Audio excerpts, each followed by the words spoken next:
never again, she said. We should've known, we should've known, should've known.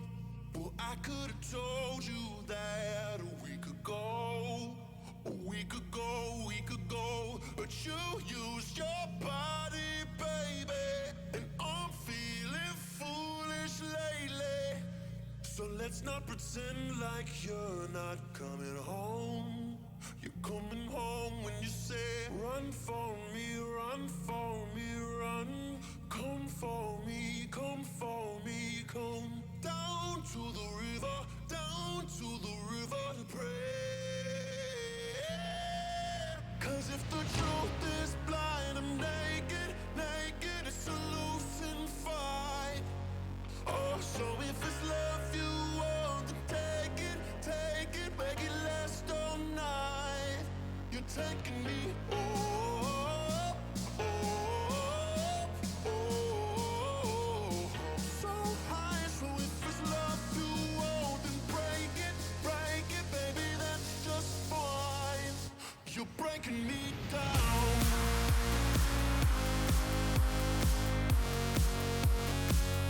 You're breaking me down.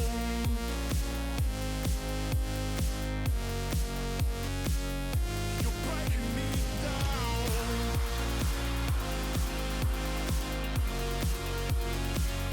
You're breaking me down.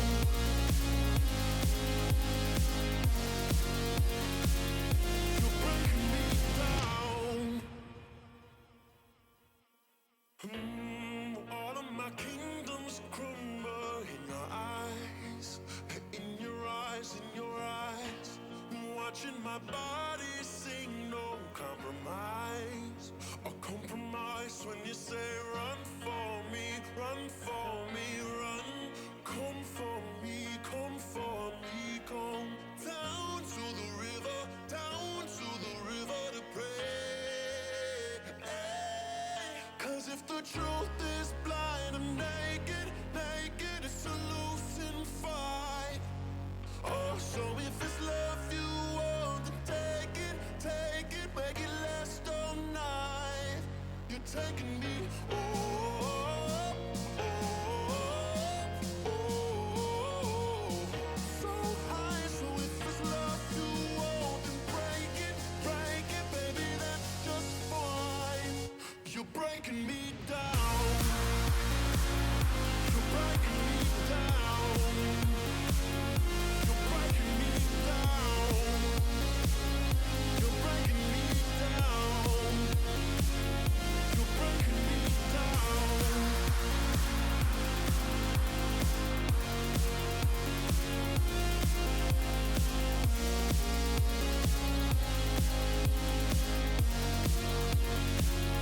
You're breaking me down. You're breaking me down.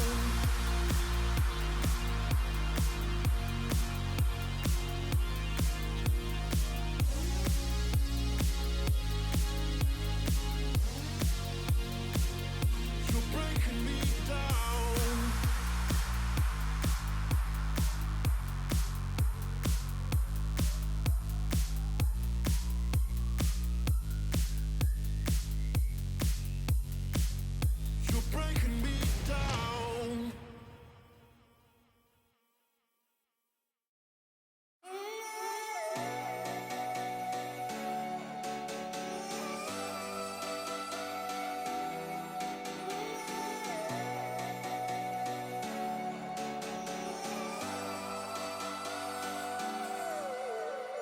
We love, we love, we love, we love.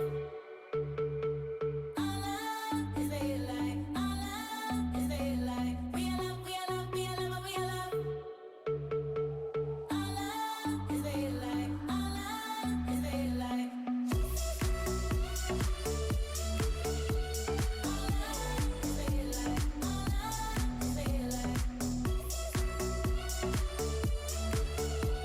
Our love is very light. Our love.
Never again, she said. We should've known.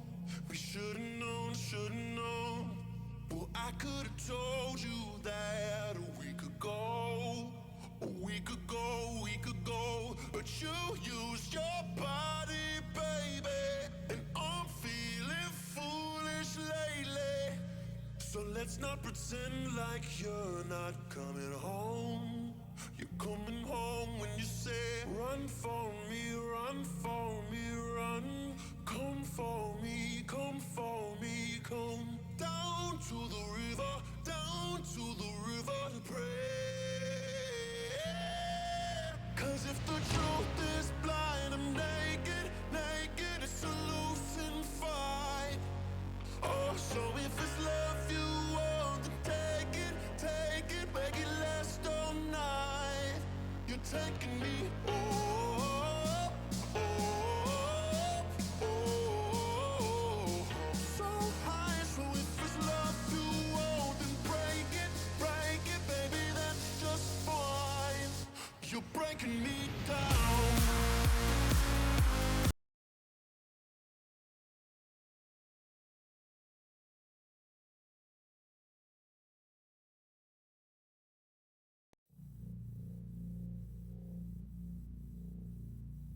Never again, she said. We should've known. We should've known, should've known. Well, I could've told you that a week ago. A week ago, a week ago. But you used your body, baby. And I'm feeling foolish lately. So let's not pretend like you're not coming home. You're coming home when you say, run for me, run for me, run. Come for me, come for me, come down to the river, down to the river to pray. 'Cause if the truth is blind, I'm naked, naked, it's a losing fight. Oh, so if it's love you want, then take it, make it last all night. You're taking me, oh, oh, oh, oh, so high. So if it's love you want, then break it, baby, that's just fine. You're breaking me down.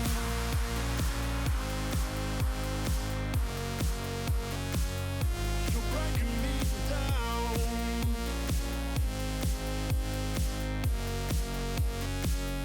You're breaking me down.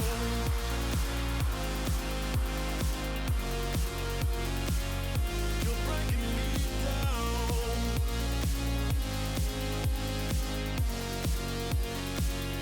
You're breaking me down.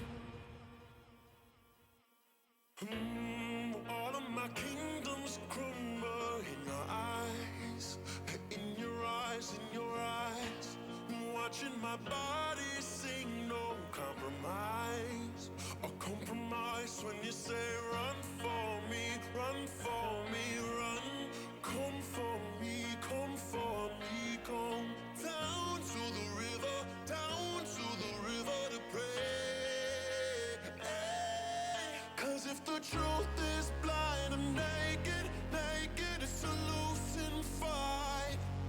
Oh, so if it's love you want, then take it, make it last all night. You're taking me, oh, oh, oh, oh, so high. So if it's love you want, then break it, baby, that's just fine. You're breaking me down. You're breaking me down. You're breaking me down.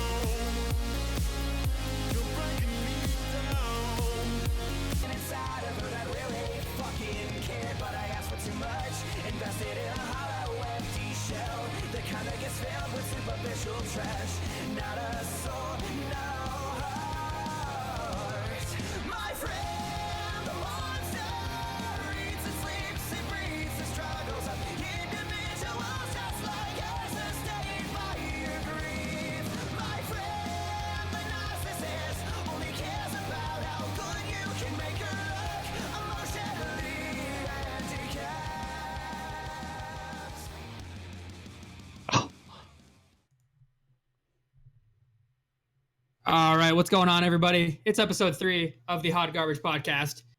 We made it to episode 3. Can you guys believe it? Nope. It's unreal. Definitely not. Yeah. So, if in case you haven't noticed, if you're watching live, we have a very special guest with us today, and I'm going to start off by introducing him first. He is the one and only Blake Freekz. Blake, what's going on, man? How you doing? I'm doing pretty well, man. How about you? Oh, I'm doing all right. We're super glad to have you. Yeah, I'm glad to be here. We're gonna have a good time tonight. It's gonna be fun. Of course. And as always, I'm joined by Jimmy Guag Reinschmidt. How are you doing, Jimmy?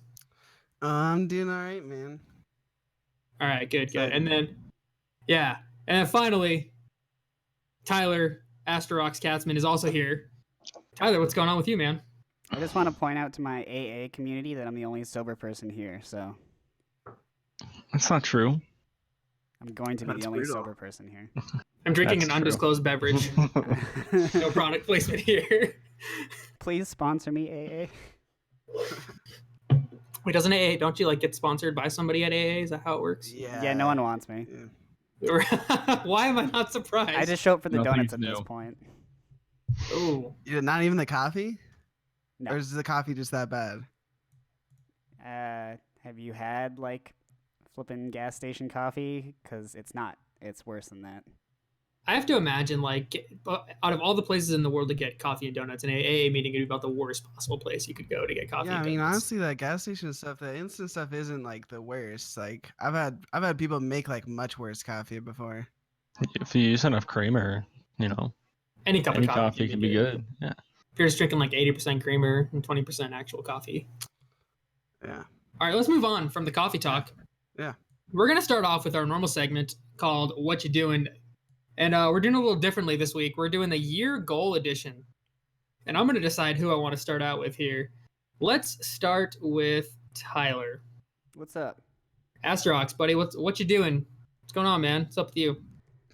Not much. I'm being lame as hell. I mean, I do IT support basically is what I do. As Blake knows, I started mostly with gadgets. Excuse me. Ooh. Product placement right now. Show us the can. Don't mind. Show the can. This burp has been brought to you by. Keeping it classy. No, I'm That's amazing. I do IT support, and I'm trying to do more IT support, but it's hard to do IT support when you're an uneducated fuckboy. So basically, I'm just trying to find a job. Is that the right way to say it? I don't know. I'm trying to find a future. Maybe Trying to figure out what you want to bar. do with your life. Is that Yeah. a good way to explain it? Exactly, just it's fun, dude. IT sucks. I do phone support right now, but yeah, I'd almost rather. Esports bar the dream, though. I know esports. Can you bar. give us a quick story? What's the most annoying IT call that you had, or the most annoying IT person you've had to deal with? As far as being an IT guy. Dude, I Do you hate have the, any funny stories? I hate the people that you something's happening, right? And then you send out emails to everyone this is happening. Be aware that this is gonna happen.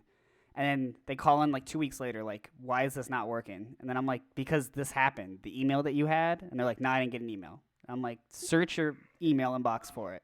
They're like, oh, I see it, but I never saw it. And they're like, can you just do it for me? And I'm like, no, it has instructions on what you need to do. Do it first, fail, and then call me back. And they're like, People don't take IT seriously enough. You don't get the respect that you fucking deserve. well, and stuff like Say that this, right now. it's just it's just we're not butlers, dude. We're here to help it when you something's actually broken, not when you're just dumb as hell. Unfortunately, you can't I've fix had my stupid. fair share of IT experience recently. Oh yeah, Yeah. Poor Jimmy. Yeah, let's transition to Jimmy. Jimmy, what's going on with you, man? What you doing?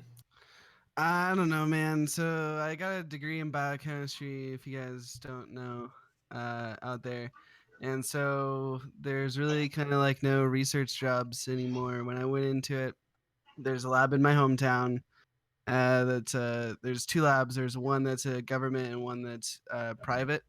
And they were just popping places, and it really got me into it. There was a lot of science programs around, and now there's just no money. It's just gone. There's not a lot of places. I know a lot of places have closed down. And so I'm kind of looking to just probably going to end up working in a hospital and be a clinical lab scientist. Just got to get certified, which isn't too hard. And that's where I'm gonna go, I guess. Dude, you're gonna be a lab junkie. Yeah. You're gonna be the next Doc Oct. Yeah. It's me, Spider-Man. Why don't you just like take your chemistry degree and just start like making crystal meth? That doesn't seem like a good idea. Make it blue. Really. To who? That's a winning. It's a Sounds it's fine a to winning me. path. Go for it, dude. Follow your dreams. It's slightly illegal. I'm gonna pass on that. All right, I'm gonna have Slightly. to edit this episode. Can we stop the podcast real quick? Only if you get caught. Sorry, Alright. is it my fault? Blake, if you I'm call gonna- the cops, I swear to fucking God. Blake's gonna swat us all. Blake's just like slowly like, call. Blake, can I put you on the spot for a second, buddy? What's going on what's with up? you, man? Tell us a little about what's going on in your life right now. Just a young boy trying to find my way, dude. I seem like You that's know? where we're all at right now. Yeah, nothing too much. Recently went on hiatus from hosting tournaments, so I'm just enjoying my time to myself, time to spend with Brittany, my girlfriend. Shout outs. Yeah, shout outs. Time to play games instead of hosting events for them. It's pretty cool, right? So some personal stuff for sure. I mean, Yeah. I'm happy at work at the moment. It's definitely not an end game, but you know, it is what it is right now. Save money, and that's good. So, also Cool. it's super easy. I'm not stressed at work. Yeah, and that's important for sure. Really, just get to work from home a couple days a week. That's pretty cool too. Dude, that's the dream. Yeah, I'm jealous. That's the dream. I've always wondered what it's like to work from home, honestly. Yeah, I was doing my WoW dailies while I was at work, dude. So, yeah, it's, you know, it's actually not that bad. I imagine it would just be like super hard for me to get stuff done because I'm at home and like all I can think about doing is I'm gonna play some video games real quick here, and then I'll get stuff done later. We got a lot of cases and it's really busy. It does get kind of difficult to stay focused.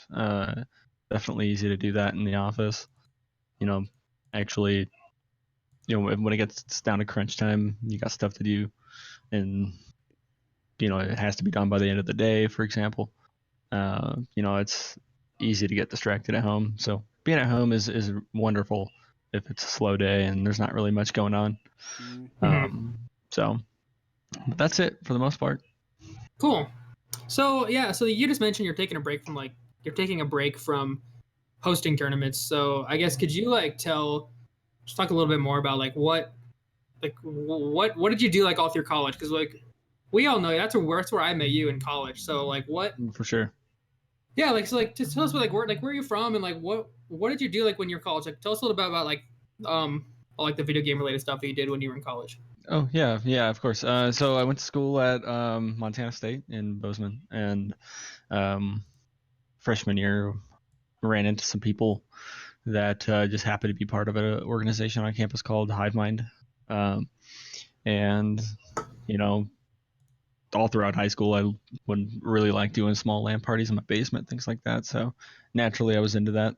Hive Mind did LAN parties all the time, twice a semester. Pretty cool stuff. Though, when they first started, at least when I ran into them, the LANs were, fairly small in size. There weren't a whole lot of people. It was like a huge space that was pretty empty. Left a lot to be desired. So naturally, I just kind of wanted to get involved with that. And over the next few years, spent a lot of time, effort, and money. Tyler knows all about that. The year after I got involved with Hive Mind, Tyler was a freshman at MSU, and he wanted to get a League of Legends club rolling. So we decided, why not just, do that with Hive Mind. Tyler came on board, and League was huge at the time, and it still is, but it was experiencing a whole lot of growth back then, and so it just became kind of, I wouldn't say it became what the club was about, but it became a huge part of the club, and it grew very quickly. I'd say over 3 years, the club grew from 20 people to, the Facebook page had over 500 people on it. I think it's almost 700 now. And the LANs themselves, the events, went from having 10 or 15 people to 150, 200, 250. Yeah, it exploded. It was huge. Yeah, it did. And then later on, like 2014 or so, a couple of years down the road, I guess I should give you like a time frame. I started school in 2011, and so Tyler got involved with HiveMind in 2012.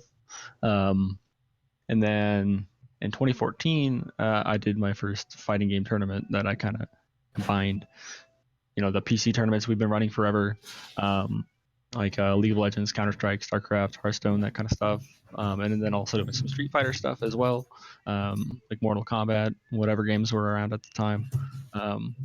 And that caused the events to grow even more. And whether that was a good decision or not, I don't know, because the events started to get expensive because more people would show up. There's you need bigger space, like all kinds of things that go into that. But at the end of the day, they were two communities that I really enjoyed being a part of, and kind of wanted to mix them together and see how it worked.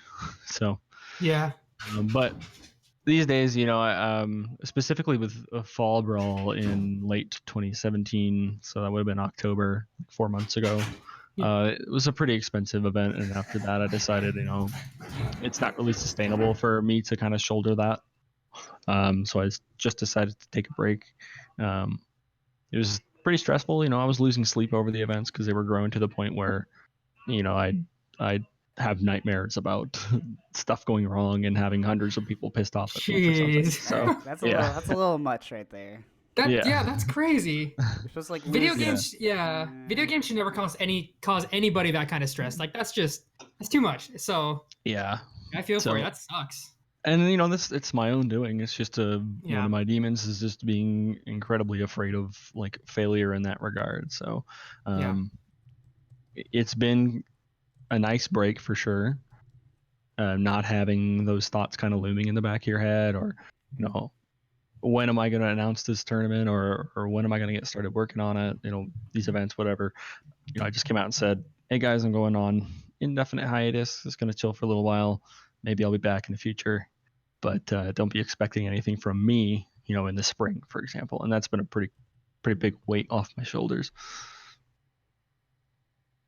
Yeah, no doubt. And I mean, I think for my experience when I got to college, like I had no idea that there was this many people into video games. Like when I got there, it was unbelievable how many kids were like in this group. And I was kind of nice because I started school at MSU in 2013, I believe. So I was kind of there like a little after stuff started expanding. Mm-hmm. And I just kind of was slowly able to just watch it expand. And by the time like when I graduated, I think it was like last year too, is when I graduated, and it was kind of at its peak. But one thing that I noticed was like the explosion of HiveMind kind of mirrored kind of how League of Legends exploded, and that's like my main game. So it was weird. I don't know what kind of effect that had on it, but it was really cool to find all these other people that were into this game like I was. So that's how I met these fools that I'm talking to right now. Yeah. Still, and I'm still the worst, but it's been really cool. But HiveMind for sure would not have grown the way that it did were it not for League of Legends. And I'm not a League player myself. I played the game a bit here and there, but it was never something I was truly passionate about.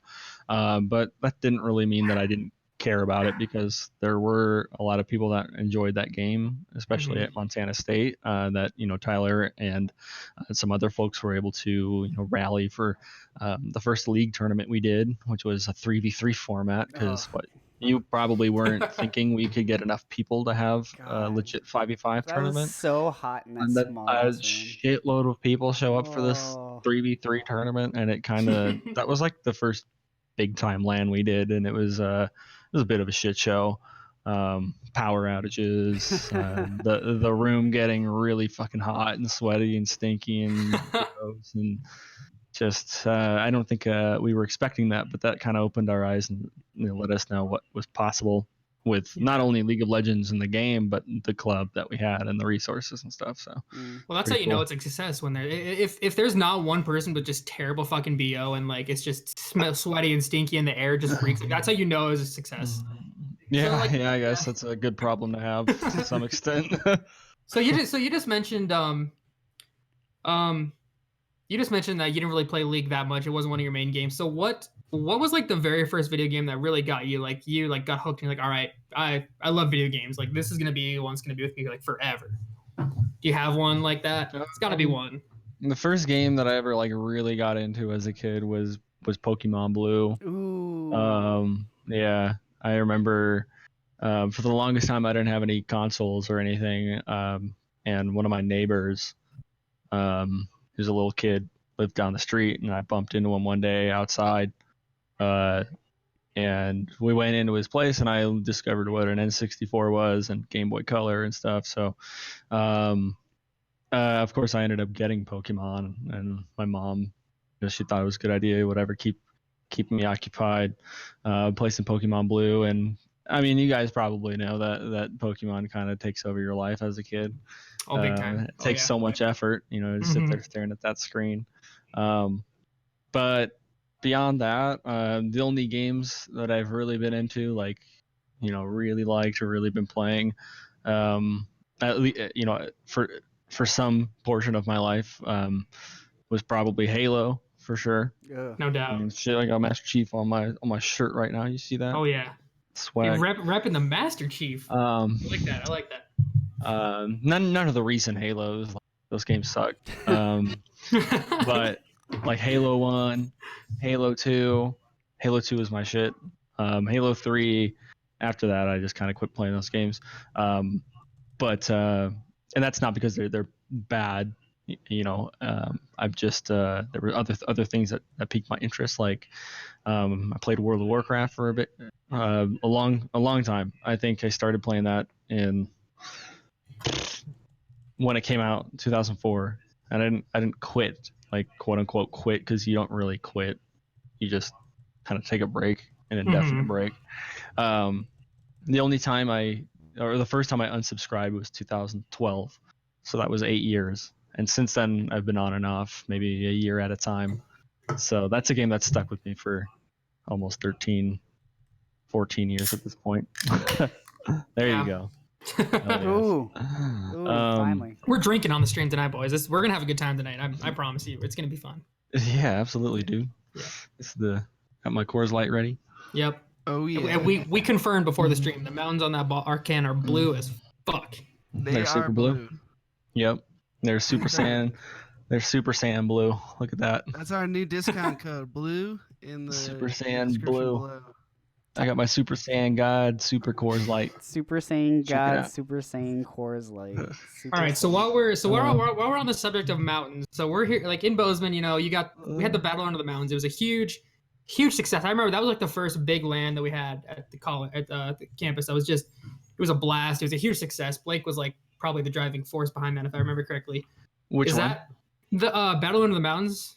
Yes. It was the one 2014? where like Riot sent out a where crew Riot showed up. Oh, Riot to showed film up. it. That wasn't the first Battle Under the Mountains. That was the second Yeah, one that was in second. 2015. That's the one that I remember.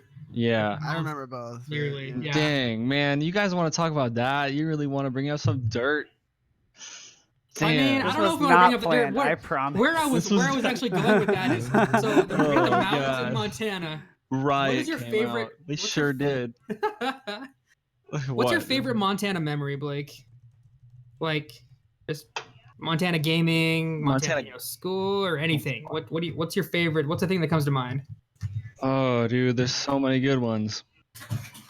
Like, that's a good thing. Rattle them off. Yeah, exactly. Man, I mean, as far as the games go, like, all of the events we did were awesome. Each one of them was great in its own way. Some of them were total failures in the sense that they were shit shows. We were unprepared. Like, stuff happened that we didn't expect.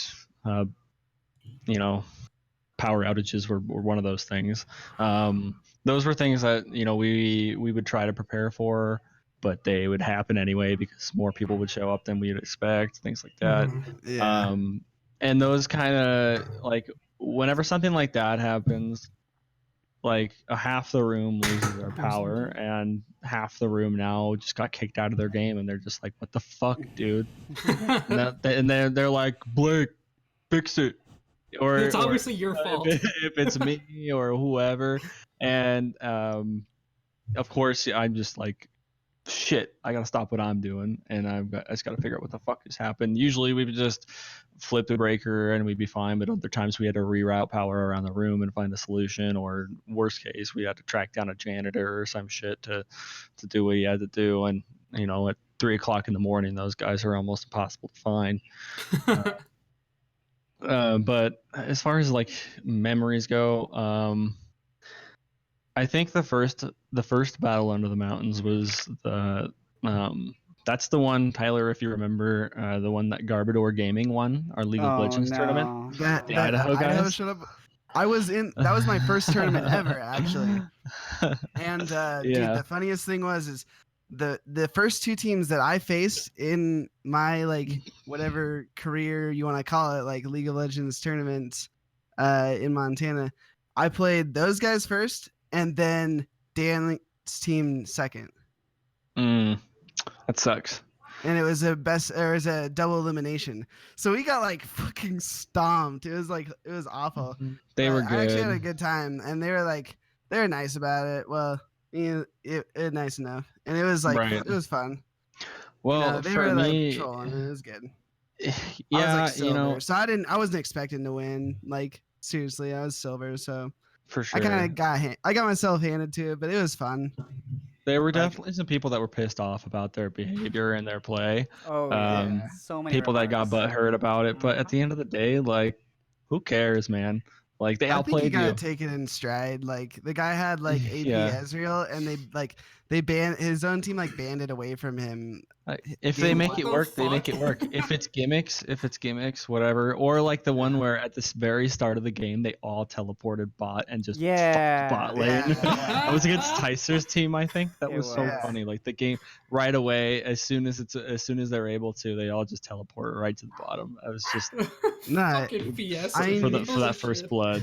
yeah, you just gotta take it in stride, man. And just, I was probably one of those butthurt people at the time, but you just gotta Yeah. think about it realistically and be like, they kind of just dumped on us. Like Kyle and Brent and their team, I think they were upset with that. They really wanted to beat them, and if there was any team there that could, it was them. But Yeah. they weren't able to do it, unfortunately. But the reason I liked it a lot is because that was our last StarCraft 2 tournament, and kind of sent off StarCraft, and it was the first StarCraft 2 tournament that I entered in a while, just because it was our last one. I'm like, screw it, I'm not gonna run it. I'll enter it and play, and it was kind of sad in the sense that we never really hosted another one because it was losing interest. People just didn't want to compete anymore. But I had a lot of fun because a lot of the people that did care about StarCraft, the people that I would talk to almost every day about StarCraft strategies, things like that. Shout outs to Ken Linder, Woodhouse, if you're out there. I haven't talked to you in Woodhouse. forever. Brian Shaw, Scipio, my old roommate. They were people that entered, and we just had a good old time. It wasn't even serious. It was just kind of gimmicks and cheesy StarCraft stuff. It was a lot of fun. Dude. What? Speaking of which, sorry. Did you see who's coming back to Montana? Will? Yeah. Yeah, I did see that Blood Cooker, Ah. and I posted on that, and I'm like, let's play StarCraft, and it got no reacts. So I don't know. They're like, what's StarCraft? We don't have StarCraft in Russia. Yeah, no kidding. He's probably playing Counter Strike or something. But So you're super into StarCraft, and obviously StarCraft is not as popular as like League or PUBG or all this stuff. I mean, yeah. not in the big scope. Currently. Like why do you currently, like, why do you think that is, and like why do you prefer StarCraft over all these other games that are quote unquote more popular than it's hard to say, but I mean it's a good question because like StarCraft was like the original esport, yeah, for sure. like Yeah. it and that goes back to like StarCraft 1, like Brood War. And that was the original competitive game people were playing, besides things like Quake and Unreal Tournament. But in like 2010, 2011, like before League of Legends had even really took off, all you would see for tournaments on Twitch was StarCraft, and so that's that's what I got into because that's Mhm. what I learned about Twitch. That's what I was watching. It was all there really was, and that's what I played all the time. Because it was really the only big thing out there, and I was just kind of biased toward it. And I mean, not only is it a beautiful game, but at the same time, it's starting to fall off, or at least, excuse me, not starting, but started to fall off. I think because League of Legends came out, and that was a great game for people to play competitively or casually. So if you're playing StarCraft casually, it's probably not going to work out for you. That's a game you do have to sit down and practice if you want to succeed at it. And it's hard, it's intimidating. There's a lot of stuff that isn't really obvious at face value, and you have to kind of dig into the mechanics and do your research and things like that. And that kind of pushes people away. It makes for a really great game on a competitive level, but it's hard to get into. And I think that's a big reason why it started to fall off. But for people that were into it, people that understood it, it was just the best thing ever. You would pull up any sort of pro matches and understand the commentary, understand what you're looking at, what's going on. And it's just it took a while to get to that point. Mhm. Do you think Whereas with games like Overwatch coming out and like as you said, League of Legends, and I think with that, I just saw a PUBG IEM tournament like on today. Like, do you think with these games getting like basically easier to understand, it's gonna make it better or worse for the esports environment? Like, because better for mean, sure. Yeah. I think like spectator value is huge. I mean, people who don't really know about the game need to be able to watch it be played and understand what's going on and kind of get hooked on it.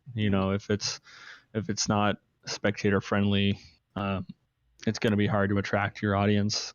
It's going to be hard to grow your player base if you can't really market the game. And I think people really like Overwatch for that reason. I think that's, and you can definitely watch any Overwatch tournament and understand what's going on. It's almost like fighting games, for example.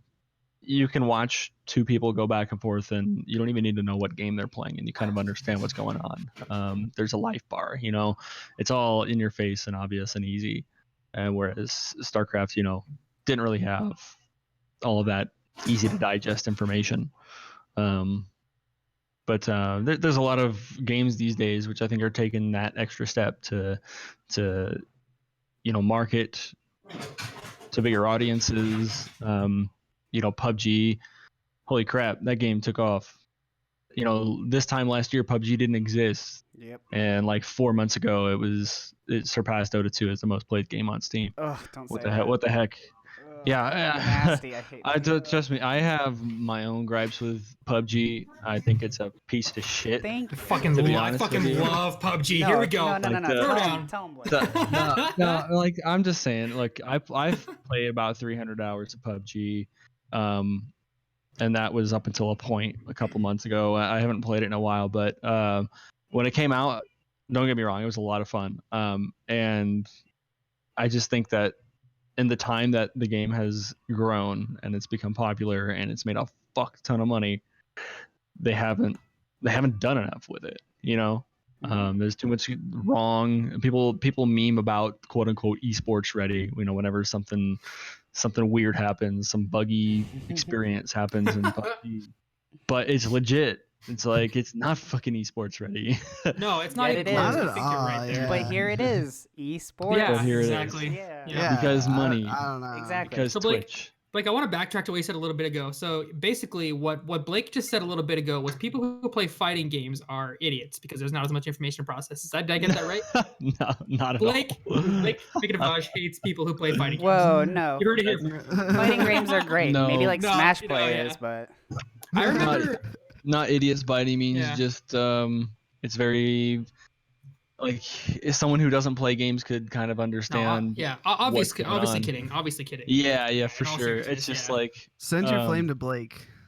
please email Blake with your hate. Yeah, mail. at him. At the shit out of him, dude. At him. Yeah, dude. I remember when MKX came out. I was super hyped for Mortal Kombat. I followed I didn't really play fighting games, and that game came out, and I followed all the pre-release stuff. I was hyped for that game to come out, and it came out. And I messaged Blake one day, and I was like, "Hey, dude, I'm really thinking about getting into MKX. Like, do they have tournaments and stuff?" And he's like, "Dude, by the time you figure it out, like Injustice 2 will be out, and you'll be fucked. So like, don't even waste your time."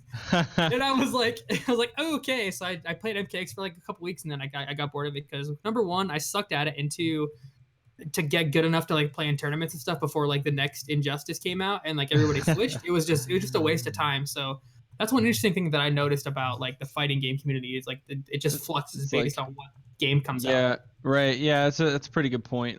But the thing is, like a lot of your fundamentals transfer between games. So if you're incredibly good at MKX, you're probably going to be pretty fucking decent at Injustice, for example, just because they come from the same developer. A lot of the mechanics are the same. The style is, you know, the biggest difference is maybe a couple of niche mechanics and like the fact that Mortal Kombat is Mortal Kombat and Injustice has DC comic characters. You know, other than that, they're pretty similar. But a lot of the other basic underlying mechanics of fighting games are also very similar between different titles. So I think while you definitely would notice that if MK was your first fighting game, you know, by the time you were feeling pretty good about it, the next NRS title would probably be rolling out. You would probably be able to pick up that next game pretty easily. But you're right, you know, like you don't see, with the exception of like Smash Bros. Melee, which is an old ass game that's still being played. Too old. Pretty much like if any franchise comes out with a new title, most of the people like they migrate over to that game regardless of whether it's good or worse. You know, it is an interesting phenomena, but I mean, it's to be expected. Right.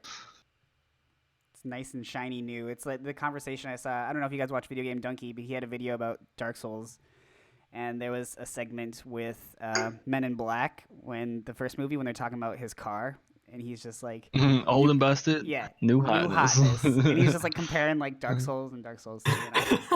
Yeah, that's like kind of that's what it is though. Except both those games are fucking good, man. Like, no, the like Dark Souls is some good shit. The series is fine by itself. But that's the reason. I mean, that's why this Smash Bros. Situation is so interesting, because there is a new hotness, like that's Smash 4, but it's so different. It's way too different. Yeah, it's way too different. That you know, it doesn't have the things that people that play Melee love and enjoy. I guess it just might as well be a totally different game at that point. So I've never really seen that happen where people just they want to stick to the old iteration and they play it. And that just goes to show that if you like a game, like just play it. It doesn't matter what's new, doesn't matter what everyone's doing, just play the game, and enough people play it, money will be there. Exactly. Yeah. So cool. Yeah. Just have fun and do what you like. Yeah, so with that, you got a beer in your hand. I know we have everyone's had a nice good old hangover, right? We've all been a little bit drunk. What's the best food that you like having after a night of drinking, Blake, man? What hits the spot? Don't say Smith's, please. No, of course I can't say Smith's. Smith's. What the fuck? Like the grocery store? Yeah. Yeah, is that what you're Perkins. talking about right now? Yeah. Perkins. Perkins is Perkins? good. Perkins is a solid spot. I've never gone to Perkins. Perkins after I got drunk. Really, dude, get shit faced and go to Perkins. Yeah, You'll like, love what do you it. get while there? you're drunk. Go there while you're drunk. Get the chicken fried gravy steak, like Oh all the- my- Yes. like all kinds gosh. of shit. Milkshake. Milkshake, Mhm. big old cup of coffee, Yep. bacon, and Mhm. whatever the fuck you want, man. That's good shit. Dude, chicken fried steak is my go-to for breakfast. Even like when I'm sober, I always get that shit no matter where I go. I mean, they even got damn. chicken fried chicken. You know, you can get it's all the good stuff. I'm gonna have Can I to, get a steak fried chicken? I'm gonna have to look that up. Can I get a steak?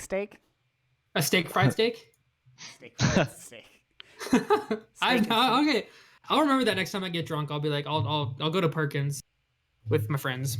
Even have to go by myself. I don't even care. I'm gonna try it now. I was gonna That say you sounds don't have amazing. to lie to us about the friend thing. Dude. I have no friends. Yeah. See, that's like on Sunday mornings. There's like two kinds of people at Perkins: either old ass people from church or drunk ass people from Saturday night. That's They just intermingle so well together. that's your Sunday morning crowd. That's amazing. Dude, have you guys ever gone to Wendy's and like have you guys ever Googled like the secret menu items like all these fast food restaurants? No. No. I've If never you- done that at Wendy's. No. If you go to Wendy's, I like to go to Wendy's. I order 4 cheesy cheddar burgers. Now you're thinking, what the fuck is a cheesy cheddar burger? Well, I will tell you. I'm glad you asked. It's a cheeseburger. No one actually asked, dude. It's but a we'll listen. cheeseburger We'll listen. with a slice of cheese on it, and they dump nacho cheese sauce on the burger. What? It's like it's a After burger it's already been put together, with like a so slice the, of cheese. No, like oh sorry, the bread nacho cheese sauce? is inside. And so it's like patty, nacho cheese, or no, sorry, it's bottom bun, nacho cheese, patty, slice of cheese, bun. So it's cheese Okay. under a burger. So they with don't cheese just on make top. the burger and then drizzle cheese all over it. No. It's not on the outside. You gotta wear gloves because it's just melting Yeah. hot cheese. It's like, oh, That's not a bad idea, but No, yeah, no, it's no, no, it's no. bottom bun, melted cheese, patty, slice of cheese, bun, and you just put whatever you want on it. And they're almost like sliders. They're just really small, and Mhm. you just devour those things. They're so good. I like to put fries on mine sometimes. no, we're getting a little too much here. I'm just saying, that's my hangover food when I'm like really hungry. Tyler, What you about got you? one, man. I got some normal stuff. You know, you go to McDonald's, you get 2 McChickens, 2 cheeseburgers, 2 thing of nuggets, and then a That's chocolate my. milkshake. That's like My God. that's like normal people food. I know, but like Uh. I have to eat so much that I feel sick to forget about the fact that Yeah. I'm already sick. Yeah. Yeah, That sounds counterintuitive. it does, but Yeah. it's like 2 negatives equal a positive. You know what I mean? Yeah. Yeah. Two I wrongs was don't like, equal it right. Nah, I can't eat that much, man. I don't eat like hardly anything, Oh, that's because Man, you're Mr. Fast. dude. Real I mean, fast. but once you drink that much, man, eating just like makes me sick. So I stick with the pickles, and like there's just a lot of like nutrients in that, like electrolytes. Like you're talking potassium and some other ones that people would name if they were smart. I'm sorry. Are you saying your Jimmy, you hangover have food to is have the pickles? most boring answer. Like just Dude, straight pickles. Jimmy, dude, pickles like- make me feel so good though. You're just Jimmy like, doesn't need to eat. He doesn't need to eat or drink. His spirit is so high. He just sits there and regens. All that fucking vape, dude. yeah, it's just a constant energy, or I'm just like a sit, fat. sit there and regen, dude.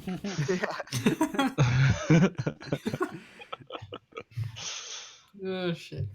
Well, Jimmy, do you have a surprise Yeah. for us or something this week? yeah. With that, I'm gonna lay some questions on you guys that is gonna Never done blow this your before. mind. This is a new segment. We've Yeah. never done New this segment. before. Never done this before. Never have we done this before. All right, Blake's like, what If the you- fuck? I'm gonna start off with Carson here because I started with Blake on that last one. All right, Right. bring it. I'm ready. Let's go. If you could have any animal as a pet, what would it be? Like with unlimited resources, or Oh it shit. you could be able to like house a whale in like a reasonable and environmentally safe way. That's- Well, I don't think a whale is my answer. I'm just saying whatever you want. I was just Oh, shit. Your mom. Damn, it's a good question. I'd want a white tiger. white Why a tiger. white Just- tiger though? Just because they look badass as fuck. Like white tigers are like my favorite animal growing up. For some reason, I was like obsessed with white tigers when I was younger. They look cool as shit. So You are get, you like, gonna that- take over that- the world too? No, I wouldn't take over the world. Just be like, hey guys, hey, what's up, boys? Come in, chips in the back, and you can pet my white tiger if you want. It's fine. He's just chilling You over were there in the probably one corner of while we're those watching kids football that and stuff. had you probably had like one of those T-shirts from Walmart that had like a white tiger on the front of it and like big yellow eyes. Wait, did you Like, know me maybe- when I was younger? with like maybe like a moon in the background or something like that. Where'd you know? find the picture? Where'd you Yeah. find the picture? How'd you know? Where's Dude. the Instagram post back then? Yeah, no, that was my favorite animal growing up. So that would, yeah, I'd probably have to say that just because it's like a sentimental thing. But plus it'll fuck you up if I tell it to you. So you're not gonna Mm. break into a house Or with a fucking you, white just tiger in there. because it doesn't care. Well, unlimited resources. I'm gonna make sure it's not gonna kill me. Like it's fine. I'm gonna I'm put just like, saying, like if you I'm gonna put like if- an implant in its back where I can just push a button and like Alright. just blow I'm the not fuck gonna, up out I'm of it not if gonna it, argue if it with you on this one. Wait. You're not gonna wait. win. Move Wait. I'm on. not gonna entertain this. Wait, argument. wait. Blake. Are you talking Anyone about? else want to chime in? Tyler, you don't look very interested in this one. Wait. I want Come to. I on, want to show lay it Blake on me. something real quick. Hold on. Show him something. Is Oh it? my god, the is it- stream. Is it? Is it this? Is it this? Oh yeah. This is what you're talking Basically. about? Fuck, dude, I wish I Yeah. had that. There you How How go. much? How I mean, much? that's just- On that is Walmart, That's it's just Google. it's $18.70 on Walmart. Hell yeah, worth it. Put I in want to shop- see you wearing it next time. We're gonna What would ship you it guys straight do? to his house. Get the rush shipping. I might have to now. Might have to. We'll consider it. What would you own, Tyler? Oh, everyone always talks about like otters, like what lake otters I think they're called or something like that. They're like Otters are Mhm. cute. I know they seem like people actually have them as pets and stuff. Like it seems like a legitimate What? idea that's normal. Like you just have an otter that's just like squeaking the entire time. But that'd be kind of like freaky. You're just like going to sleep. You have to have a body of water to No, these store it in. lake ones aren't so bad. They have to like have water, but they don't need to like sit in water 24/7. Like Hmm. I mean, I could probably just fill my tub up and he can just splish splash in the bath. You know what I mean? What do you feed an otter? What do otters eat? I Yeah, don't, depends. I don't know. I I think- would assume like meat. Well, I saw a video of like where like Yeah, they eat put like a clams, rock right? on They, like they smash the clams. and they like smash like clams on but their that's chest. like ocean otters, so I don't know. According to Google, river otters eat freshwater mussels, crabs, crawfish, Crawfish. crayfish, Okay. Oh yeah, sorry, so like amphibians, shellfish, beetles, Crayfish. birds. Sounds expensive. Beetles, birds. Otters eat birds. What the fuck? Yeah, like geese and ducks. Told it you, says. meat, dude. Damn. And then fish The eggs. And savage. stuff. I'd love to see an otter take down a goose. Oh yeah, eggs. I was watching like a documentary once, and when I was a kid, and they were like eating some eggs. Yeah, I believe that. Killing some babies. That's cool. Eggs. Eggs. Nice. That's good. Blake, you got one? Probably a brown bear, to be honest. Oh, pretty dude, cool. a brown bear. Yeah, nothing fucks with that shit. Like Yeah. there's no land predator that is bigger or meaner than a brown bear, besides maybe a polar bear, right? But that doesn't count. It's still a bear. I think I would like have one of those in my backyard. Just kind of make it fight stuff, you know. Just kind of throw different Make it small fight animals in stuff. there. Yeah, They have some cool personalities. Haven't you seen some of those videos on YouTube where like people make like a black widow fight a scorpion or some shit? Like, Kinda. No, because that's animal fighting. dude, it's just bugs though, right? YouTube doesn't care if it's bugs. First we're starting with PETA bugs, does. and next day it's fucking the entire. There's like Jewish some race. Japanese bug fights is what it's Oh called. my gosh, that's There's- awesome. These bug fights. Where they Holy put, shit, like, that's amazing. They put like a That's where stag the beetle morality bar versus like lies. a camel spider or something. Just all these different scary bugs. They just throw them in a box and make them crazy. fight. Well, I would do that on just a bigger level, right? Like, so have this grizzly bear and just put smaller animals in there for it to terrorize. All right, my river, That'd be my cool. river otters versus your brown bears. Then Dude, speaking of, sorry. River We need a otter gets lot of wrecked. river otters. I'll take Speaking five. of river Like 100. otters, I just found a video on YouTube of an otter actually taking down a goose. And the goose is just like sitting on the water. Otter just comes out of the water, grabs his fucking neck, and it's like, all right, I hope he doesn't breathe, and just fucking like holds it under the water for like 3 minutes and kills the shit out of it. Yeah. And he just like drags the corpse away. He's like, all right, just take this goose with me. Bye now. It's amazing. I mean, there's nothing a goose can do. No, Yeah. exactly. He didn't even see it coming. What's a goose gonna Sorry, do, goose. man? Hope he didn't like to breathe. Otter. You're dead now. Get ottered. Fuck. That was amazing. Worth a Google for sure. YouTube.com/otter versus duck and geese. I just Google otter kills goose, and that's what I found. So All right, Tyler. What's up? You've been playing with me for a while, and you know that I like a good old flame. So, what's your most memorable flaming moment that you've had in like the history of playing games? Because there's been a lot. Like in general, or like just like Yeah, like Um, what's one that you've had that was memorable or that you saw? I mean, I know some of those things go viral. I have a Leroy really bad Jenkins. one. I have a janky one. What's the guy from Vasily, the Vasily one. That's the one that I think about. He started off in LMQ, which is a team that like dominated North America. Basically, China just bought a bunch of Chinese people to North America and then started beating us out. And everyone was like, "Oh, dude, that's not okay. You can't beat us." And then they got bought out back to China, ended up disbanding. They weren't that good, yada yada. And so the 80 carry from their team kept playing in like amateur league, but he has like anger issues. And so there was a time when he got so mad on stream because he died and his girlfriend said something that he smashed his keyboard, walked away, and allegedly beat the shit out of her and got the cops called on him. Oh. And now he's banned from the game for the rest of his life. It started off with first there's a few scenes of him literally. There's one time where during the middle of a professional League of Legends game, he like smashed his keyboard and got up and left like during the broadcast. Dang. Someone recorded it and they heard him like just be like whoosh what and just smash it and just walk away and everyone's just playing on stage like what the fuck? Pause, please. The dude's really messed up, but that's like the flame where I'm just like, all right, flame is not the best thing in the world usually. Holy cow, man. The Vasily effect. That's crazy. All right, Blake, lay it on me, man. What's a flaming moment that you remember? So nothing really for me personally. But I guess like my favorite flamey moment in gaming is when Idra, who was a StarCraft player. I knew you were gonna say it. Here we Idra, go. he Here plays we go. StarCraft too. I saw a compilation of like his less than stellar moments on stream when he would stream his ladder matches, and in one particular game he did an all-in and rushed a guy, and the Protoss player, I think is what it was, he wasn't prepared for it, and he says in the chat, he says, "This game makes me sad." And so Idris says, "It makes everybody with a brain sad. Luckily, most of us who play don't have one." Yeah.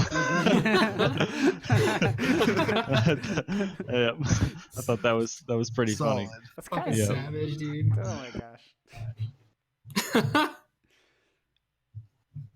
That's awesome. Carson, what do you got? What do you think? Ooh. You remembering any good ones? I'm kind of a rage monster, honestly. When it comes, I get super fucking pissed like when shit just does not go my way. Like the other day, it was actually pretty recently. I started the day. I got placed in Bronze 1 in League, and I started the day at Bronze 1 50 LP, and that was when I was queuing up support, and I just got like I lost like 9 games in a row. Got demoted to Bronze 2 after just like getting my ADC fed over and over again. I got super fucking pissed and just like. I was on stream, like I got super pissed. I just like freaking out. I'm like, fuck! I just like walked away from my computer for like 10 minutes with my stream on. There's just nobody there, and had some lunch. Came back, my stream running the whole time. So everybody's just like, where the fuck did he go? So I came back and I was like, all right, guys, hey, let's play some more League. And everybody's just like, what the fuck? You just freaked out. So that's the most memorable flame that I have because I've Getting never demoted is bullshit, plummeted dude. in rank so fast. Wait, what did you say, Blake? I think getting demoted's bullshit. Sucks. It is. I plummeted so fast. So that's when I stopped queuing for support and started queuing for ADC and mid and just tried to carry my games, which has worked out a lot better because I'm in Silver 4 now. So. But you know, demoting is a way of life because your parents never told you that you were a worthless sack of shit. So a video game has to. Exactly. Uh-huh. That's damn right. That's life. That's how you teach those kids. The higher your rank, the more you are as a person. Where's my belt? The better you are. That's right. Great parenting strategy is Yeah. base everything on your kid's elo. Yeah. That's right. Now, when I have a kid, yeah, if my kid's any less than Bronze 1, they'll be nothing to me. Basically how I'm going to be a parent. That's fair. Completely it's fair, honestly, You're giving right? them a Yeah. chance. You're giving them all the Yeah, tools exactly. they need. Mhm. They know what they got to do. All And if they right. don't, well, fuck them. You guys have seen all the great sellers on TV. What's the best infomercial? Who sold it to you the best, and why would you buy, or would you buy the item that the infomercial has? I Like think I got to go with the ShamWow guy. the ShamWow? The ShamWow guy was on another fucking level. Fuck him, man. He doesn't just have has shit no, dude. The guy had on so Billy much Mays, man. enthusiasm. Here we go. I was like- The big debate. You I was like- you try to step to Billy Mays, man. You can get the fuck out of here, man. That's- No pitch Oh, me you're gonna come out with Billy Mays, son of a bitch! I forgot about Billy Mays. Well, You forgot do you about forget about Billy Billy Sham Mays? Wow guy. Sham Wow guy had some fucking enthusiasm, but I can't. You're right. I can't step to. And him then against Billy he ended Mays. up slapping a hooker and going to jail for it. Yeah. I don't know. Not Probably really because a that bitch didn't little-known buy fact. Sham Wow. That's probably why. Should have bought Sham Wow. First, I'm gonna make you dirty and clean you up with ShamWow. And then Yeah, he yeah. slapped the ShamWow, shit out bitch. of her, and then he uses the ShamWow to clean up the murder scene. Yeah. He's like holding Look up the at that bloody absorption. ShamWow. Just has the camera crew in there. Still bloody. Quit. It was This never kept- there. This kept me out of prison. Just like that. Clean cloth. Want to get rid of the ShamWow. stains? OxyClean. OxyClean. Bam. Billy Mays here. And I think I prefer Billy Mays the most because of all the dubs on YouTube. Oh shoot, the dubs are so good. Kablam! Like Djibouti Dubs, for example, is a channel I used to watch a lot back in high school, and they had a dub for every single Billy Mays infomercial. It's just insane. Just spray that fucker on there and wipe it off and shabam! I love that channel. They did some pretty legendary dub work. Yeah. Like, do you remember that stupid product Tajazzle or whatever? No, what? So it's called Tajazzle, Tajaz? and they were like little crystal decals that you like stuck to your skin to make crystal tattoos. The hell? And they did a dub over that and called it Tajizzle. Tajizzle. And it was just it's just one of the funniest things I've seen as far as dubbed infomercials go.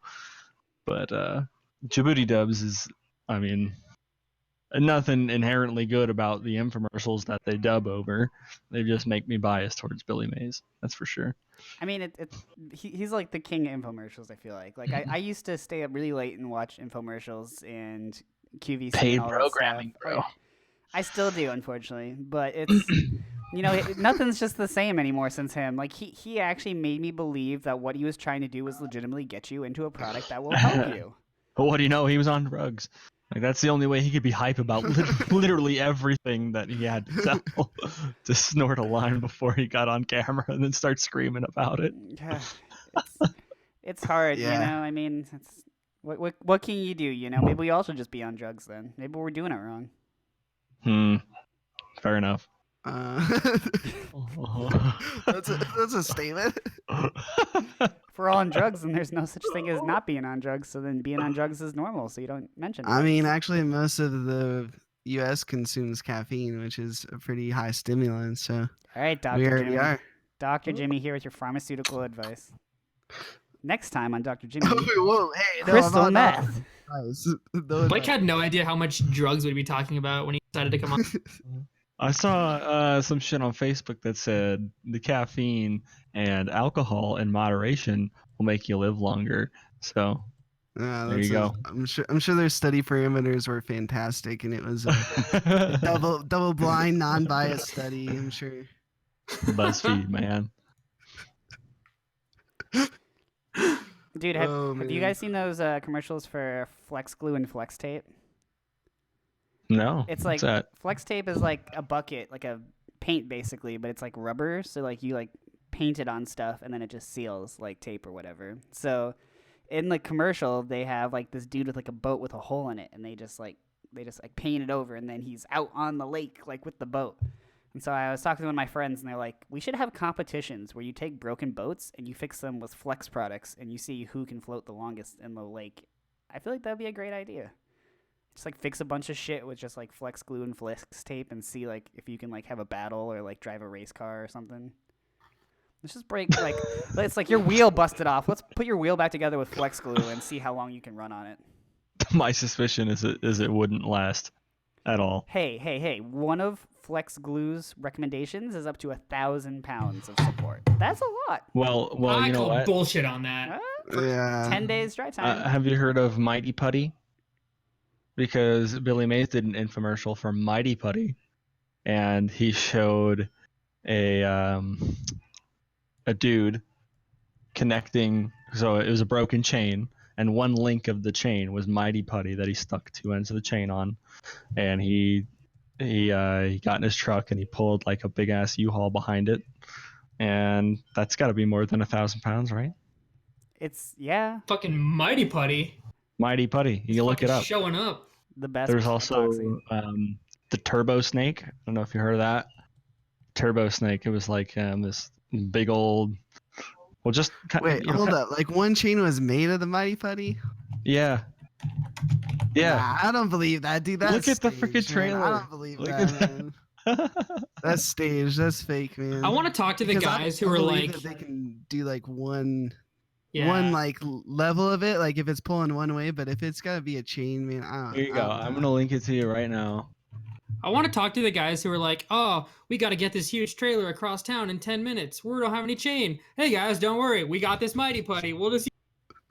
I want to talk to the motherfuckers who tried that and Just like- to ask them how that went. Just pulls it out of his work pants. I got me some Yeah, Mighty Putty. don't worry, guys. I got some Mighty Hey, Putty if right you- here. Okay, so you have to go to about a minute in. See, he's pulling a big ass truck with All right, Mighty Putty, man. 80,000 pound tractor trailer. Yep. Are we all just gonna be super quiet while we watch this clip? You guys watch it. I'm good. All right, so I'm if you're watching listening to the it. podcast, we're watching this Mighty Putty.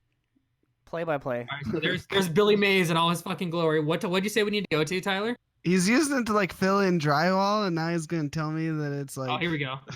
able to Pulls to pull- 80,000 pounds. My ass. Dude, I don't Motherfucker believe is this at all. so full I of don't believe shit. this at all. You There can you fix go. your gutters. You I can believe it's excellent for patching drywall. stick stuff in But I do not believe shit with a this. semi truck.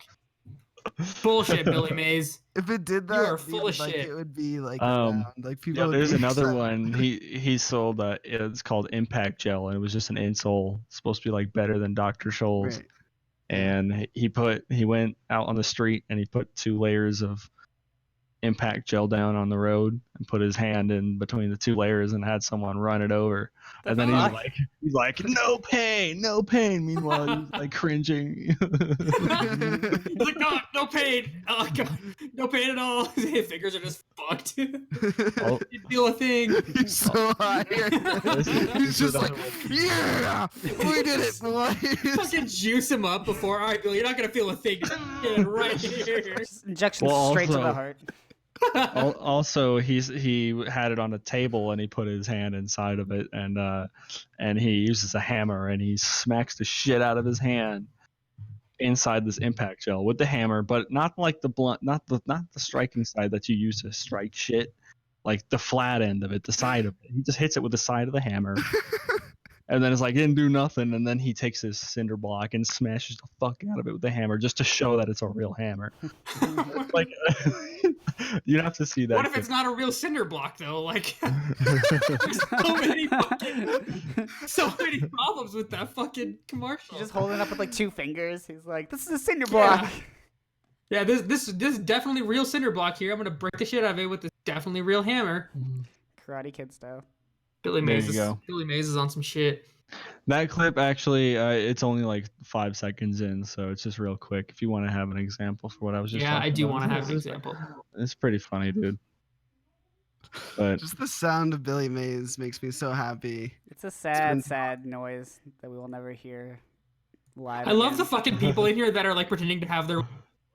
Oh, my foot hurts. why am I smashing my Oh, hand with fuck. this hammer? $100 isn't enough for this. This hammer is real. Yeah, that cinder block was plainly fake. It like blew apart. It like exploded. They had dude. dynamite in it. They just triggered it. Now. Oh fuck! They don't make infomercials like they used to. Man. I'll tell you what. Nope. No. Dude, I no. want someone to like cheapskate me on television live, and I want someone to fall for it to pay for my entertainment. Like that's a world that I strive to live in, and Oh, I think we jeez. need more Billy Mazes in the world. Yeah. All right, so Blake's a fan of Billy Mays.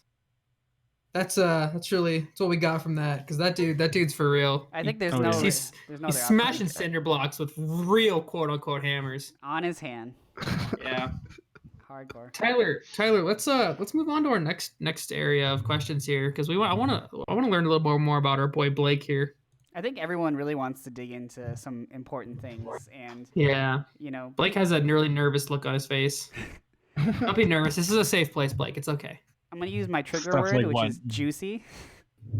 Hmm. The juicy juicy. details, as I like to say to Juicy. everyone.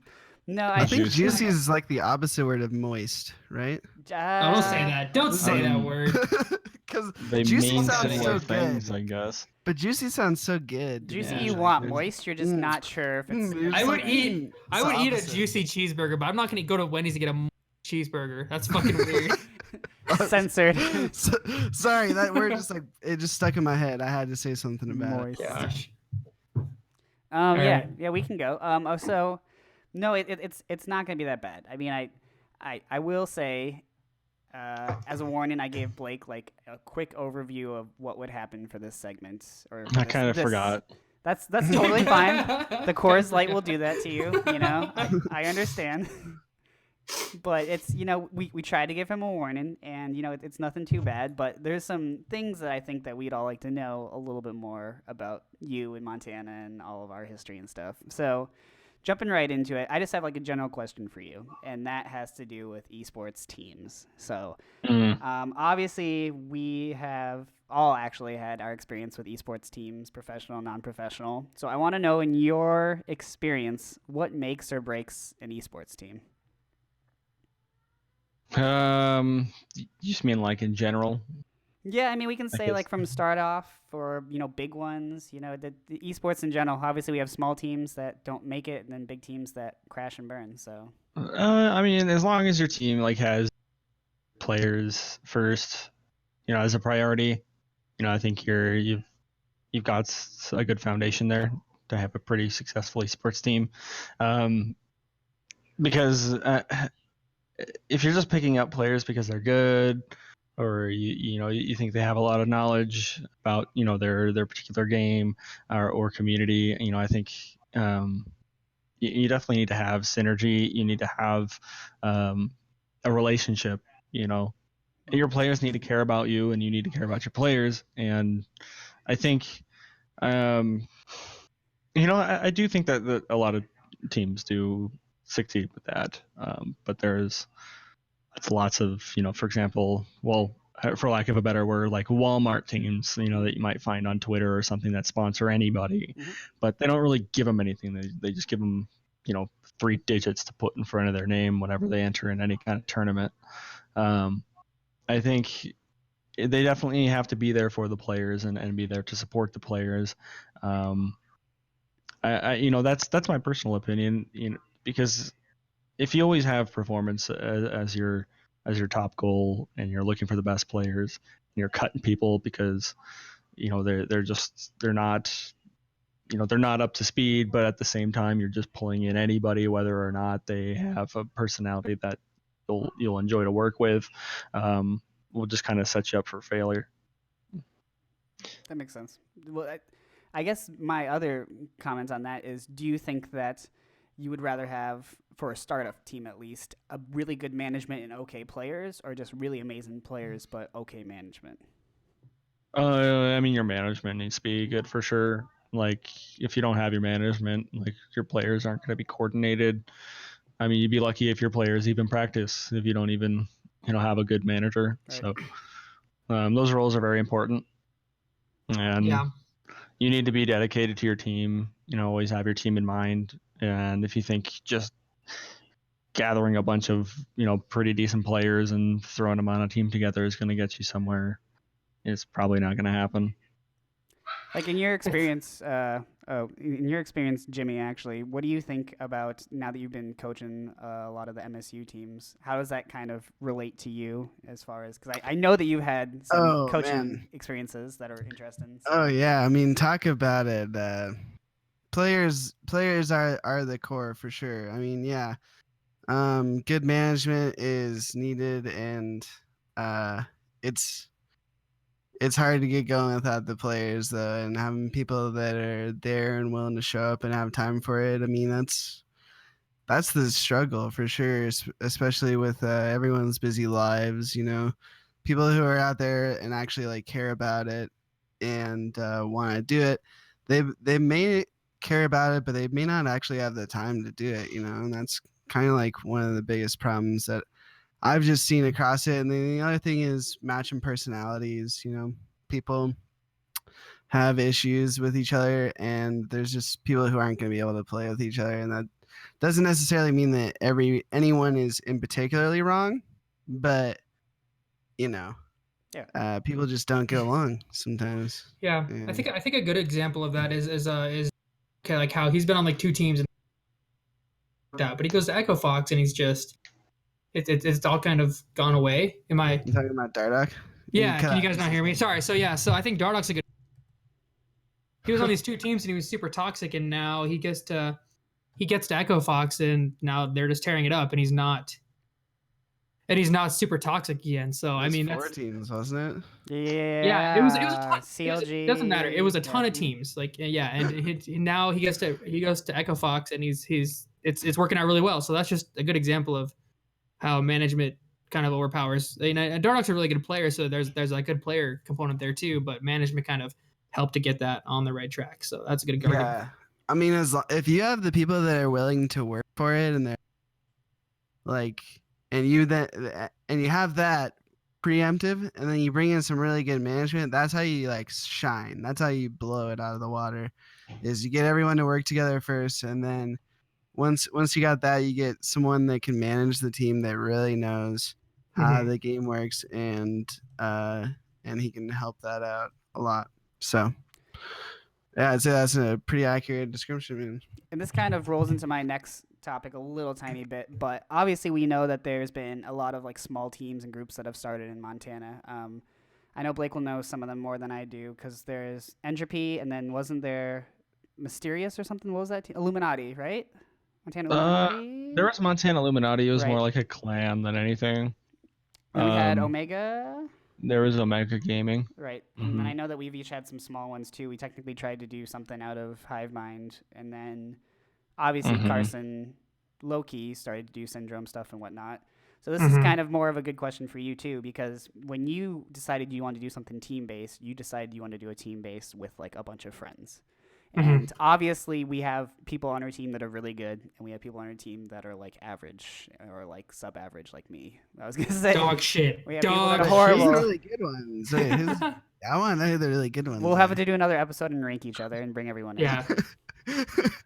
But like, so obviously we have a bunch of different small communities within our state that have tried to make teams or tried to do something out of it. But why would you gravitate towards just saying, hey, I want to do a team. I want to do a team where it's going to be me, but I want to do a team where it's me and some of my friends.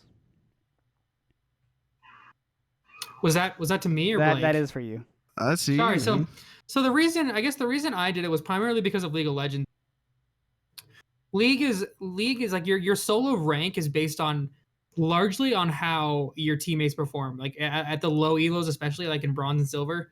So like I found that like I was losing games the way other teammates played or how poorly they played. So I decided that I wanted to form a group of friends to play together, just so like I can enjoy the game more by having more fun, by winning more games, by being able to communicate more and play League of Legends the way I really feel like it was meant to be played, is like a full 5-team communication, rather than just like a series of pings and stuff and you really can't communicate the way that you should to play a game like that. So that's the main reason I did it. I don't expect to go to the LCS or anything like that, but we played one tournament and I think we took third, if I remember correctly. So, and it was a ton of fun. It was a blast getting together like in real life and like playing with each other. But I guess the main reason I did it was just to have more fun playing games and play a game that it was meant to be played, not necessarily to win a bunch of tournaments. If that happens down the line, yeah, that's great. But if not, I'm not gonna,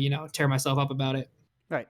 That makes sense. I mean, I understand that. And this kind of leads into my next question, like I was saying. But for Blake, I know that we've talked a little bit about how obviously we have tried to move to like bigger areas. I know that you've been talking about California and getting out into like where the scenes are big and things like that. What do you think is the big pull towards moving to a big city where you necessarily might not have that tight community for the esports scene versus obviously what you have here in like Montana, Bozeman, that tri-city area? I mean, I think the pull would be just the opportunity, the job opportunities, the work opportunities. There's whole lot of stuff going on down there.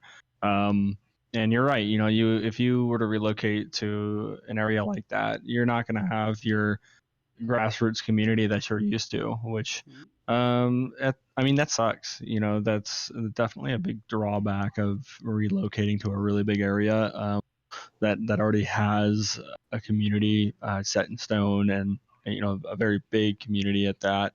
Like huge events going on. You know, you're not really going to be, you know, you're going to be like a drop in a lake essentially. You know, there's so much going on. But with that comes a lot of other opportunities for you to apply yourself and you know, become involved and get more things. And it's just in a different way. You know, the work's going to be different. It's not going to be you. It's not going to be you on the forefront of all the efforts to make things happen, because they are happening, and they're happening on huge levels that are completely unprecedented. And so, of course, if somebody like me was to leave Montana and go to somewhere like California, I wouldn't be hosting events. You know, they're already happening. I would just have to get my toes wet and dip into that big lake and figure out where my skills would apply and who I would be able to help make something cool happen. And, you know, that's as far as like, you know, getting a career in the industry, that's definitely the way to go. But you don't have that family, Right. That grassroots community that is kind of your baby, you know, that kind of goes out the window. That's something we're really lucky to have in Montana. It's like we're kind of the, at least, you know, for a handful of years there, we were kind of like the face of Montana esports. You know, and it's still in fledgling stages. You know, I think in the years to come, it's going to be almost completely unrecognizable. But knowing that, you know, if it weren't for your efforts, it wouldn't be where it is pretty cool. Yeah, of course. And that's like, I think the big pull towards small communities. Like I think it's debatable to say that anything that we get experience-wise will actually matter if we move on to a bigger pond, or people will actually consider it to matter. But right, the fact is that in a smaller community, you really, really, really get to have feet on the ground, body in the water, ass down, face up. You know, like you're in the community so deep that ass down, face up. you got to get boned every once in a while. You know what I mean? But face up though, like what?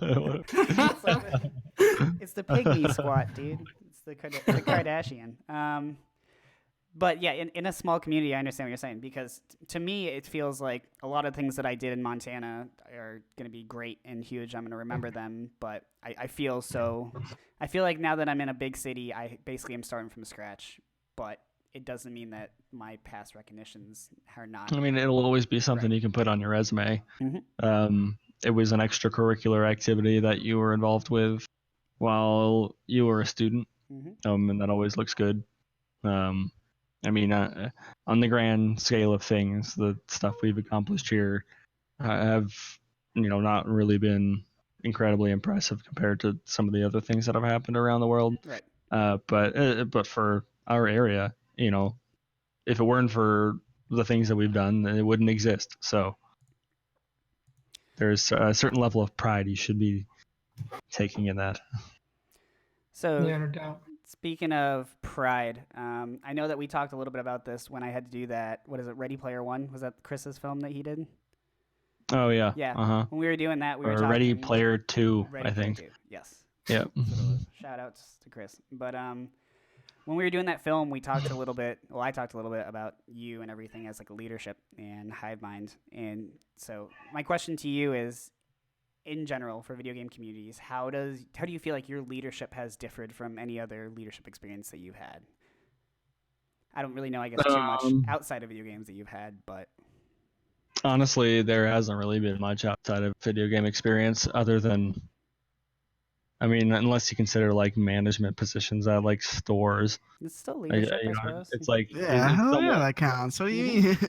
I mean, yeah, I see what you mean. Like but it's not something, you're getting paid for it. It's just like a job as opposed to a passion, where you're actually testing yourself and applying yourself. And I mean, that's just, I'm not telling everybody that you should like just get a job to pay for your passions, but because you do want to do good in your job, but I feel like at least with my management experience, it wasn't something I was like really really competing with myself to do better at. Mhm. Whereas like Mhm. with Hive Mind, for example, which is crazy because Hive Mind was all volunteer work.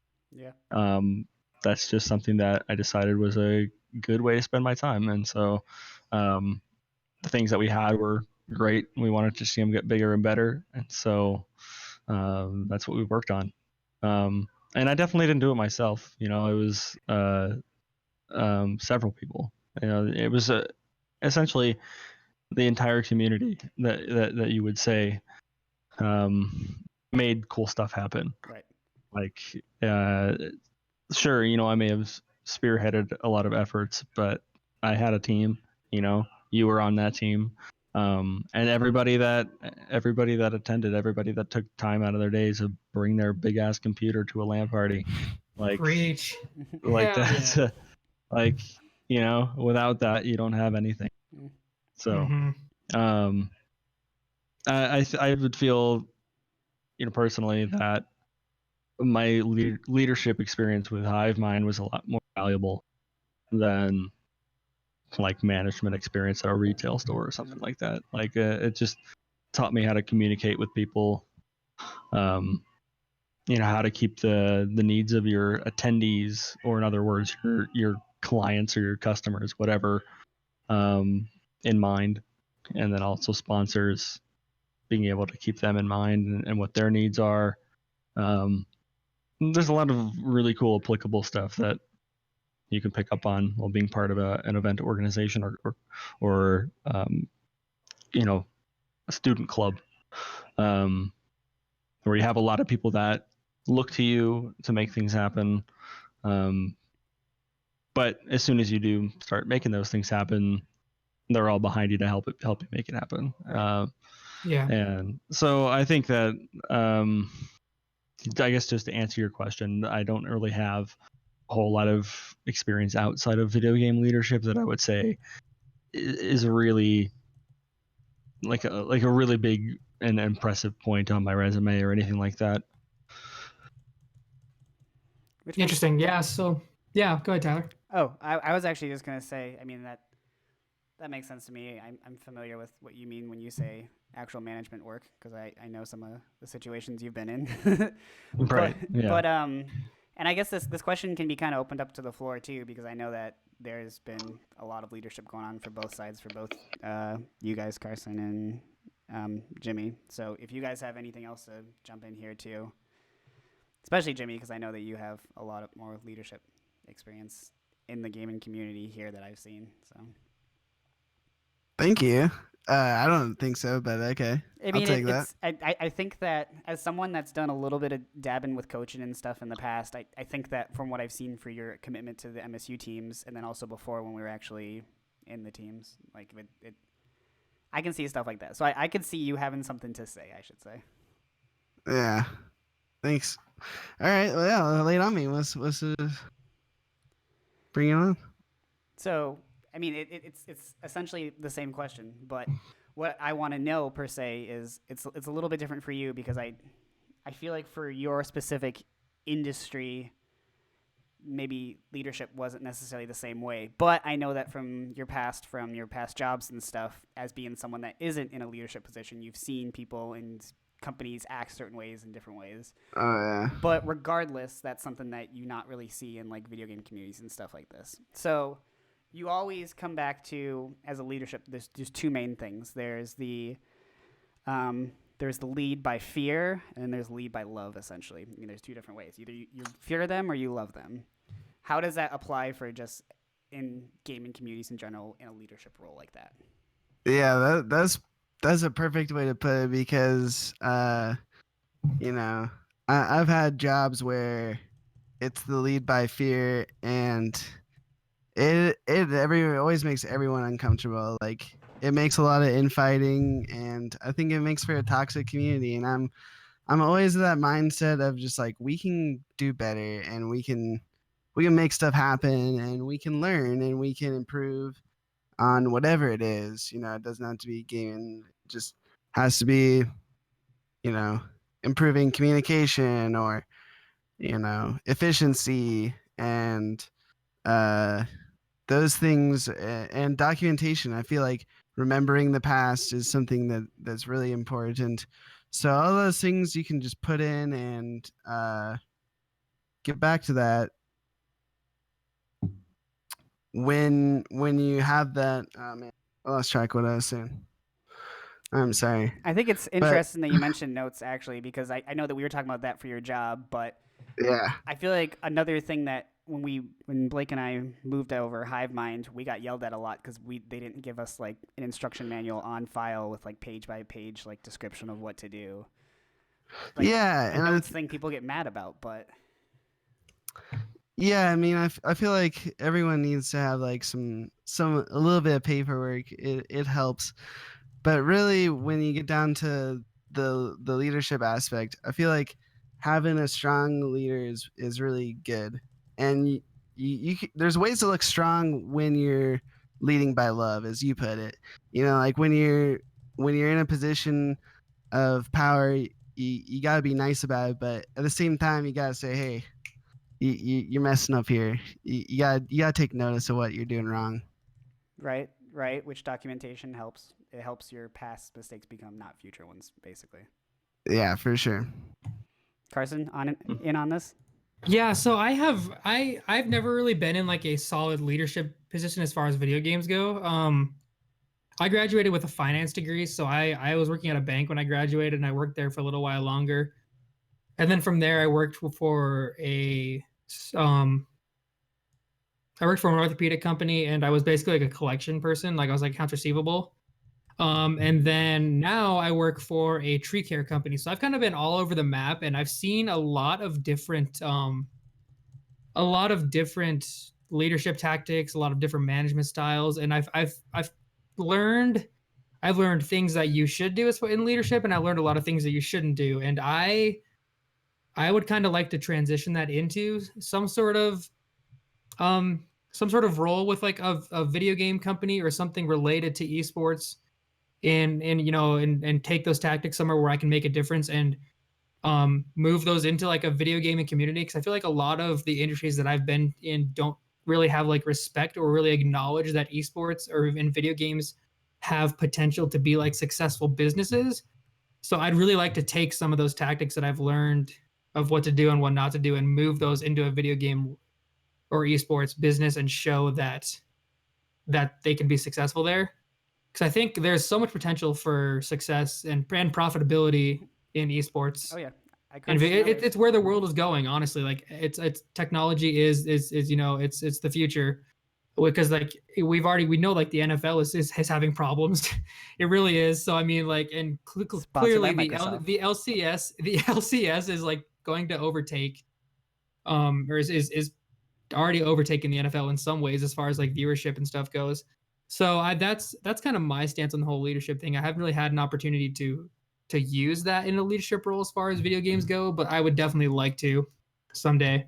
I mean, it's a good point, because essentially what we're saying is until people respect the community, it's hard to ever respect leadership, especially outside of the community. People are gonna just look at us like a bunch of hooligans, and they're gonna look at people like Blake, who are pioneering towards MSU, as just being the leader of the fuck boys. Hell yeah. He's gonna be the guy. He's the guy in the wagon on Oregon Trail that gets what is it? What was the disease you die from Oregon Trail every single time? Cholera. Yeah, you're gonna probably. you're gonna literally die. I from love that how he first. just rattles it off. No, not missing a beat. He fucking knows. There's a few diseases actually. I didn't remember. Dysentery was another one. I think. Dysentery. That's what I was thinking of. trying to think of. Yeah, there you go. Actually, isn't dysentery a side effect of cholera? Or am I wrong? I don't know. I think I death don't is a know. side effect. No, I think I'm wrong on that. All right. I think you're right. Blake, It's different. Blake, do you have anybody? Do you have That's- anybody they want to give a shout out to while you're on this huge nationally watched broadcast? Like anybody? Do you have anybody they want to say thank you to for like impacting your life or just being a good influence on you at all, or just anybody at all they want to give a shout out to? Now's your time. Oh, sure. Yeah. Shout outs to my girlfriend, Como Tejanas. Brittany's awesome. She she's supports watching, me in yeah. everything I do, and it's awesome, lovely. I'm glad to have you in my life. First and last Uh, viewer. Yeah. Blake's not on. I'm done. Shout outs to Tyler for inviting me to come onto the podcast. I very much appreciate that. Hit the dab. hit Dab the on them dab. bitches. Hell yeah. Shout outs to Montana fighting game community for a dope event yesterday. It was pretty FGC. cool. Hell yeah. Smash at the Station 2 in Missoula, which is where I am at the moment. Is that a Heading- Diego event? It was, yeah. Oh, okay, cool. Mm-hmm. Yep. Awesome. Diego ran the stream. I did some commentary for Dragon Ball Fighters. It was nice and fun. But yeah, that's about it. Awesome. Well, I just want to say on behalf of everybody here, we really appreciate having you on, man. It was a blast, and I hope you had a ton of fun. Yeah. I Thank hope you you. didn't fall Yeah. asleep too I really bad. hope we just really enjoyed us just digging into your past. I hope that Billy I Mays know. follows your dreams. Yeah, and your knowledge of Billy Mays. Yeah. Yeah. Definitely my favorite pitch man of all time. Hell yeah. I actually bought one of those products. Seriously? Yeah, the Which one? Which one? the big city slider station. You know what that is? What? Is that the actual name? The big city slider station. The Yeah, fuck? it's like I'm it's like a Googling it. it's like a frying pan, except it has, instead of one big pan, it has 5 individual pans all Oh connected. my god! It has a And little you just top you push you on f- it. You fill them with burger meat, and then you just squish it. You squish the lid on, and then you just set that shit on the stove. It even has his face on it. This is the greatest thing ever. You can All buy right, it on hang on, I eBay got for it. $17. Did, Check out this bad boy. did it make good Holy sliders? hell. Yeah, I mean they're pretty good. I mean it's an easy way to make sliders. I wouldn't say that makes them any better, but it's an easy way to make multiple mini burgers at once. That's amazing. All right, I'm buying one for Christmas. This is all your Holy Secret Santa crap. gifts. Everyone gets one of these. And it has this awesome non-stick surface. It's so slick. Now that's Even on- futuristic. You Even are the selling the shit out of this right now. That sounds amazing. he says that in the infomercial. Non-stick. Not Is Billy even Mays, burnt-on is he still cheese. doing his thing? Is he still He's- alive? Dude, he died in He's dead. 2009. Oh, dude, yeah. Damn. I was gonna He's say been- we could have him pitch our show like Billy Mays here for the Hot Garbage Well, Podcast. funny enough, I'm pretty sure he died from a drug overdose. So Yeah, there was He a fit right in. suspect at least. He'd fit right in. yeah, traces. All right. Well, again, I just want to thank Blake for being on, and I hope it's not the last time because I hope you had enough fun to make you want to come back someday when we're huge and famous. So yes, Okay. there's to you. Thank you so much. I'm gonna plug all our social media again. You can find me on Facebook at Me Myself and Cake. I'm on Twitter and Instagram at the one and only Cake. And again, still working on upgrading the computer so I can stream more. But I am on Twitch at twitch.tv/Me Myself and Cake. Jimmy, Tyler, do you guys want to shamelessly plug your social media like me, or do you want to be losers and not do that? Yeah, just check us out at the Hot Garbage Podcast wherever you're listening Yeah. to this live or wherever you're checking us out, man. That's pretty much all I'm doing right now. Yep. I agree. I have a Twitch account, but I don't really stream anymore. Yeah. You can Yeah. Instagram me, Neko no Otoko. It means Catman in Japanese. Wow, that's a mouthful. All right. I Might like the want to type originality. that in That's the awesome. chat. I don't know Yeah. how to spell that. I'm gonna Yeah. put it in the description to our YouTube video, so please check us out on Yeah. YouTube as well. Yep. Yeah, and if you guys are listening to us on iTunes, make sure to write a review, rate us. It really helps to get us more viewers. Same thing on Podbean. Do whatever you're listening on, do like whatever they have, rate it, comment on it, vote it up, whatever the hell it's on there. Do that. And before we go, I have one final question for our guest Blake. You have to answer. So, Both is not an option. Neither is also not an option. go for it. Tits or ass? The latter. All right. I like it. He right away, no hesitation. All right. I mean, Come on. Come Can't on. lie. All right, I appreciate it. Yeah, there you go. guys. Hell yeah. Hey, no, Tyler's. That's got to be a thing from now on. Tyler's the only non-white guy here. Is what I'm talking about, right? Ain't that right? That's hypothetically true, yes. Statistically, I think that's true. All right, I can agree. Blake, Can't one more argue with thing the before we math. go. Where So- can people find you on Twitter, Blake? At Freekz80, FREEKZ80. There you go. That's the coolest fucking way to say that. FREEKZ80. Rolls off the tongue. He's got the pitch. Mhm. All right, everybody. Well, we're coming up on an hour and a half here, so that's gonna do it for us on episode number 3 of the Hot Garbage Podcast. Thank you guys so much for watching. If you watched live, and if you're watching at a later date or listening at a later date, thank you for listening. And that's gonna do it for us tonight. Good night, everybody.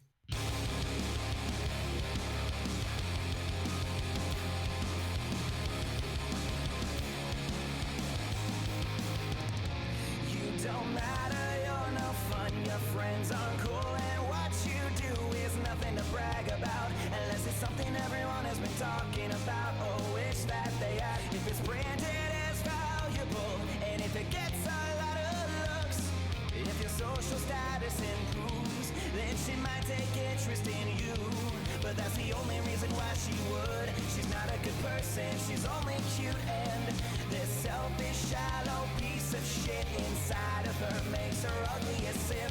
Time and time again, I've given her a chance. I'd almost believed that there was a human inside of her that really fucking cared, but I asked for too much, invested in a hollow, empty shell, the kind that gets filled with superficial trash.